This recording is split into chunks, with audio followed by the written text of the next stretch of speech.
Hey everyone, welcome to another devotion. This is Pastor Steve Chambers from Grace Lutheran Church here in Edmonton, where it's so cold outside today that I made an exception to my usual practice of running outdoors and actually did my run today on my day off on our treadmill here in the basement. I don't like running on treadmills very much, as you can probably tell, but to my surprise, the run actually went better than I expected today. And as I was thinking about that, I thought, why would I be having a better run than I expected today? You know why I think the reason is? Because I got a haircut the other day. Doesn't that seem kind of crazy? If you know me, you know that even before I get a haircut, my hair is not very long. And sure enough, this time too, I think I had maybe a centimeter or so taken off. And of course, there's getting to be a little bit of a bald patch, or at least thinning patch around the back there. So honestly, from that whole haircut, I think I maybe lightened my load by perhaps one handful of hair, a few grams. How could that possibly make any difference at all to how well my run went today on the treadmill? It doesn't make sense, does it?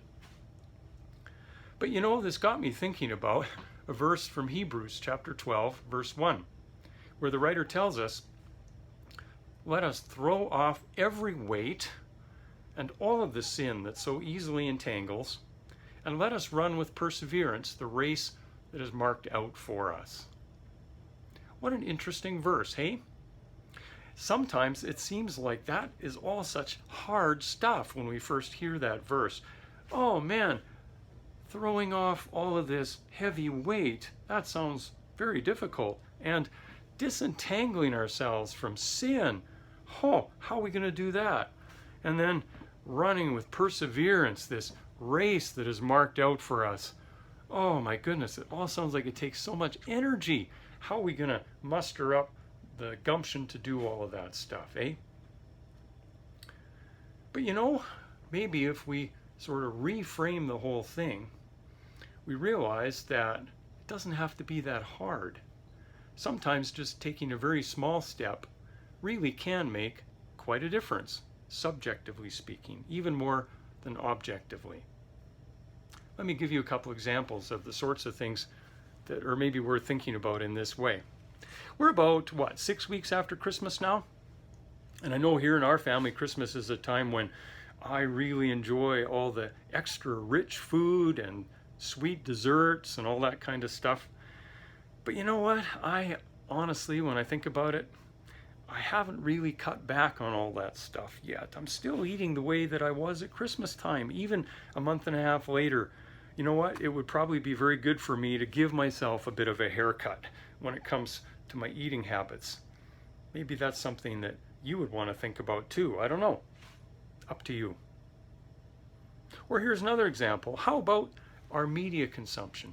How about our screen time? Oh, I'm not talking about your church's YouTube channel. No, feel free to binge on that. Honestly, it's healthy stuff. That's not the kind of stuff we need to get rid of in our lives. But maybe there are some other kinds of screen time that would be good for us to give ourselves a bit of a haircut on. How about your Netflix consumption? How about your social media consumption? I think some of us would be a lot healthier and feel a lot better in life if we were to cut back in some of those ways. Is that maybe true for you? Or moving into more, I guess, of an attitudinal thing or spiritual matters, what about grumbling and complaining? I know we're almost a whole year into this pandemic thing now, and some of the restrictions that we still have to deal with really are bothersome. I get that. But I wonder if we could give ourselves a bit of a haircut on some of the complaining, whether it's voiced to others or even just in our own heads, if we were to consider a little more fully how this pandemic has affected people other than ourselves. There are a lot of people who've died, obviously, a lot of people who've lost loved ones to death, and even some of the people who have recovered from the disease are still fighting with symptoms of one kind or another months after their recovery is otherwise complete. Maybe could we just give ourselves a little bit of a haircut and let go of some of those complaints that otherwise spring so easily to mind for us? Or Okay, one more example. How about anxiety in general? It's not just COVID, but there's a lot of negative stuff going on in the world right now. A lot of things for us to worry about, right? Same is true in our family lives, same is true in our personal life. What about if we were to give ourselves a haircut when it came to worrying about things, and instead of worrying about them, purposely turn them over to God and remind ourselves, God is in control. He knows what I'm dealing with. He knows what all of us are dealing with, and He can take care of it for us. Let me just release that, get rid of that weight and that burden, and remind myself that it's all in His very capable hands. Well, you know, we're coming up to Lent pretty soon, right? It starts on Wednesday, February 17th.